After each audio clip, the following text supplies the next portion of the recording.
Hey, here we are. Mad Max 2, Road Warrior.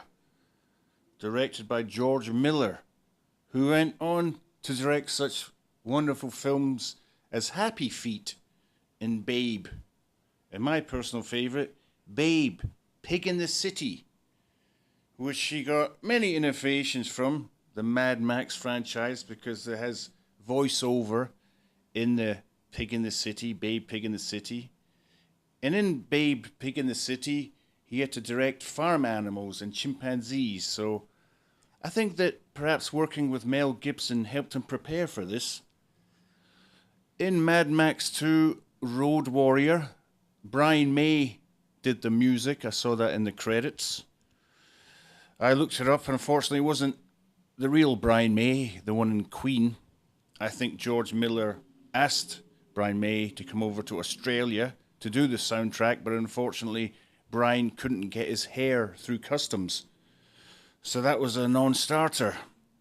Now the whole thing came out in 1981. It was filmed in Australia, and it starred Mel Gibson, who you may have heard of. He's an actor of well-known repute. It's a dystopia. It's set in the future. Just imagine the worst environment you could possibly live in. Imagine that dystopia, and you think it can't get worse than this. And then you realize that the dystopia you're living in, everyone has an Australian accent, and you realize it can get worse. So that's where we are. It says at the start of the film, this dystopia was caused when two tribes went to war. So they basically based the entire plot of the movie on a Frankie Goes to Hollywood song. It's not quite as in-depth as the song lyrically.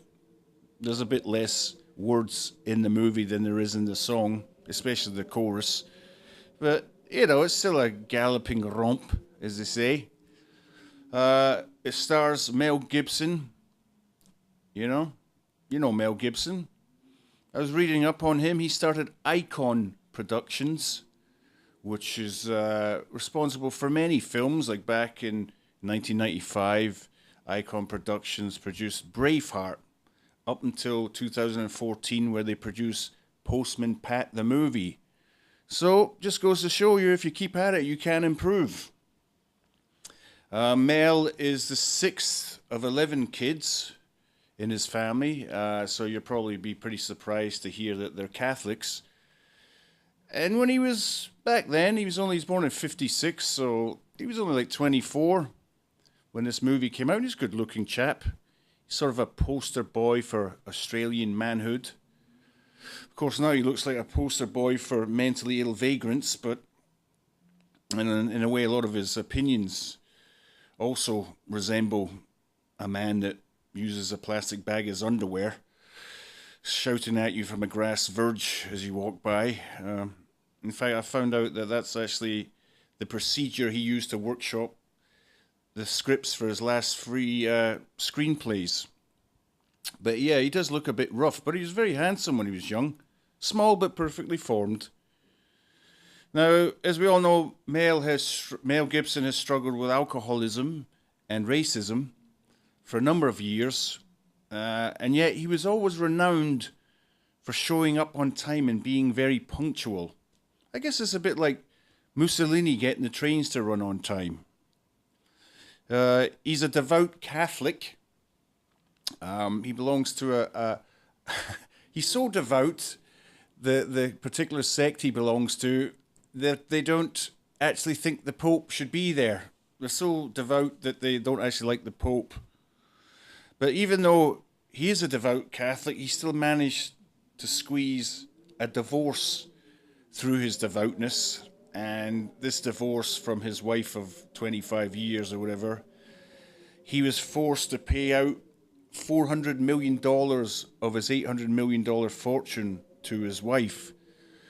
So I guess God had the last laugh after all. You know, you don't mess with God if you're a Catholic. He'll get you. Now, Mel is not called Melvin or Melon or melanin. His name is just Mel.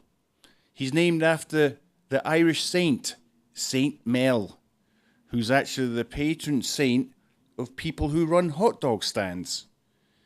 He's also, not a lot of people realise this, Mel is the shittest member of the Spice Girls. And that's beating out some pretty tough competition. He's Mel G. He's in the background in a lot of their videos. You can't see him because they're taller than him. Now, we'll get back to the movie now that I've given my rundown of Mel, the myth, the man. Now, this movie, it starts off in Australia for production costs and for long roads, because there's a lot of roads in this particular movie. If it was filmed in Britain, it would be not the Road Warrior, but maybe the Roundabout Warrior, you know, the Motorway Slip Road Warrior. You know, it works in Australia because they have lots of roads there that lead to big red rocks in the middle of the vast commandeered land that the convict population of Britain eventually ended up in. That is called the nation of Australia that we know and love.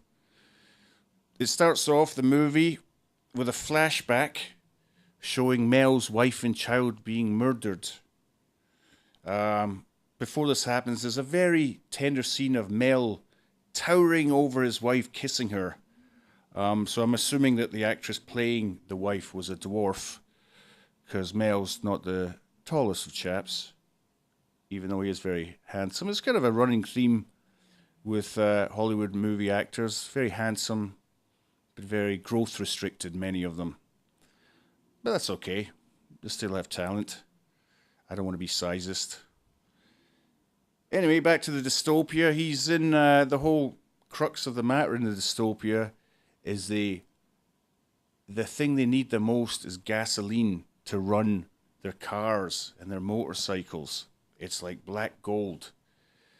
So, of course, because of that reason, they all drive V8 cars that have a miles per gallon of about 3, which makes sense. You see Mel, he's in his V8 car and he's peering over the steering wheel. I'm assuming he's using a booster seat of some sort to get up there. And he's dressed all in leather, which in that Australian heat must have been led to some very, very heavy chafing. Probably half the movie budget was spent on ointment alone. And he's just a little cute guy with all dressed in leather. He looks a bit like a page boy at Freddie Mercury's wedding or something, I'd say. Very cute, very leathery. And the whole look of the people in this movie is very influenced by punk rockers, who, in fact, were actually influenced, and then the film turned around and then influenced punk rockers. I remember living in London and there being a conglomeration of people called the Mutoid Waste Company. These are real people when I was a young lad. And they would go around various squats, which are basically buildings you don't pay rent in, and for some reason you're allowed to live there without paying rent. It's one of the best things of British culture at the time, of course, they got rid of. And they would build big, massive sculptures out of abandoned cars. And they were highly entertaining, and it was a lot of fun, and they're still going. I think they're part of some millennial biennial concoction going on right now. Mutoid Waste Company. Mutoid Waste Company, that's what they're called, yeah. So there was also another group attached to these that I met called the Hackney Hell Crew. And there was two of these, the two alpha males of this particular group had written on, this is back in the 80s, mind you, they'd written on each other's faces, dog breath, just horrible, like badly written, misspelled phrases all over their face with no idea whatsoever for design, or not like one of your soundboards or SoundCloud rappers nowadays. These guys just, it's as if like a 4-year-old just learning to spell had a biro and decided to write on his drunk uncle's face after he'd passed out. And these guys spent their times walking around sniffing glue, living the punk rock dream to its utmost, and I'm assuming they're dead at this point. They didn't have the they're not really like corporate material, I guess you'd say. I remember another chap I knew in the squatting scene there. He was a 6'3" half Chinese guy called Mac, who had a wonder with bolt cutters, and he used to go around cutting off Rolls-Royce statues from Rolls-Royce cars and the little emblems for Mercedes-Benz cars. He made a belt out of Mercedes-Benz signs. So these are the people I used to, I mean, I was an arresting officer in many of their cases. No, I knew them. They were sort of trying to be the real-life version of this movie and being very shit at it. Anyway, back to the movie. What happens is he sees some petrol or something like that, some gasoline, Mel does, and it's a trap. And all of a sudden, he's hooked up with this big lanky streak of piss who looks like Stephen Merchant, wearing long johns. And he's an odd vibe, this particular character in the film. He looks like the kind of guy that if he moved into your neighborhood, he would have to go door to door telling everybody about his previous convictions. He's not somebody that you'd trust automatically. Anyway, to sort of ingratiate himself with little Mel, he says that he knows where there's a vast amount of gasoline. And he tells this to Mel while Mel is eating a can of dog food, which I think explains Mel's beautiful shiny hair, because it was pedigree chum. While they're doing this, they're observed by what I like to think as the world's most horrible child. He's this little horrible 9-year-old boy in a loincloth and Tina Turner wig, who, I mean, the only naughty step big enough for this little rapscallion would be a White Cliff of Dover. I mean, he was tiny. He could have been the same person playing Mel Gibson's wife. That's how small he was. Anyway, as they look on, the little kid, Mel, and the sex offender, Stephen Merchant, Long John guy, they see this horrible biker gang, or bikies they call them in Australia, because that sounds really intimidating to call somebody a bikie. They see this bikie gang surrounding this fort, homemade fort, that's filled with really, really good people. And we know that they're good people because they're wearing white clothes, which means that they have very, very high laundry bills, which equals being good. Now, the biker gang that is terrorizing and laying siege to this fort is ruled by a guy called Humongous, who's a muscle-bound, huge Hulk guy in bondage gear. He looks like the centerfold from Judas Priest's third album. He's wearing this huge, massive, studded leather codpiece, the kind of thing that you'd expect Angela Merkel to wear under her skirt. And there's another guy in a motorcycle cop outfit and another guy who's covered in furs. And in a way, they look like a really, really awful Village People tribute act. Or maybe, I don't know, the Young Conservatives on Dress Down Friday or something. They look like bad hombres. The Humongous is the alpha male, and then his right-hand man is a Gary Glitter look-alike. If you watch the film, you'll know what I'm talking about. He doesn't look exactly like him. He's got a mohawk and a boyfriend who sits on the back of his motorbike.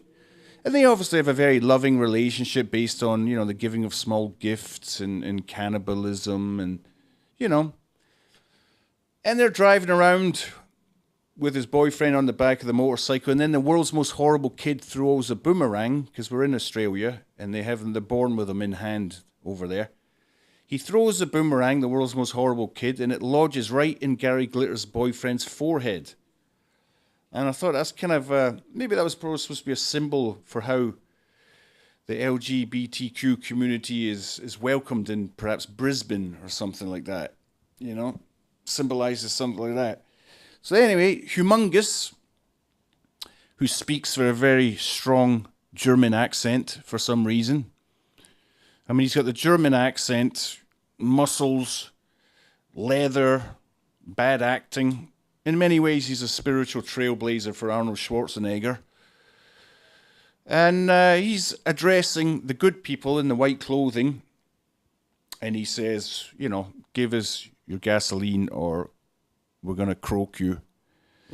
And then it shows the good people in white clothing. And we get to meet them and see them up close. And we realize that these people are the kind of people that spend hours hanging around in health food shops and voting Liberal Democrat. So while watching this, my allegiance immediately shifted back to the bad guys. I couldn't help it. The leader of the good guys in white clothing is a David St. Hubbins clone in a toga. And he has a plan, and that's to haul a gas-filled tanker to civilization, which is 2,000 miles away, or as we call it, New Zealand. But the baddies don't want this to happen, and they're taunting the goodies, and they're doing this by, various things. They've captured some of the good people in white clothing and have them as prisoners, so they decided to crucify some of them or torch them. I mean, they're acting a bit like, I don't know, if ISIS hung around in leather bars or something. That's their kind of behavior, because maybe that's just what barbarians do. It's like, I'm bored, let's crucify someone. It's Crucifixion Thursday or something. But that's what they do. And Humongous is a very, very angry person, and he's also a very, very bald person. I think he's been driven insane by his chronic alopecia or something. Because he's bald but with tufts of hair.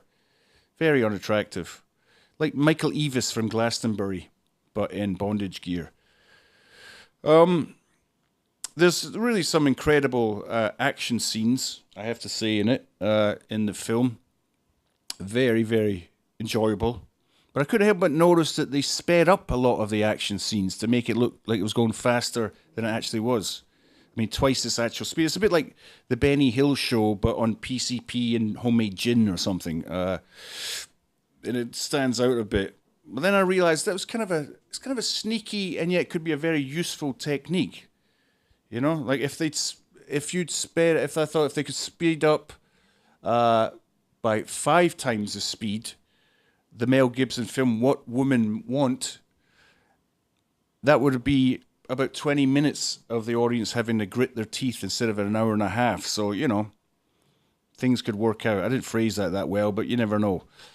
So, anyway, to make a long story short, Mel drives the tanker and has a head-on collision with the very bald and very angry Humongous, who's sort of driven to a sort of alopecia suicide or something.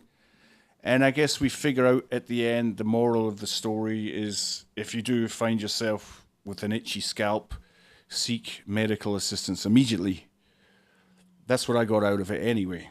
Now, Mel Gibson has also produced other films, The Passion of the Christ. He went into that pitch gown. You see, mate, we're going to call it The Passion of the Christ, right? The Christ. That's the gimmick. That's the hook. The Christ. It's not Jesus Christ. It's the Christ, right? That's it. That he was actually called the Christ. He's a Christ. It's not like Bill McTaggart or something. It's Jesus Christ. The Christ. Yeah. Okay.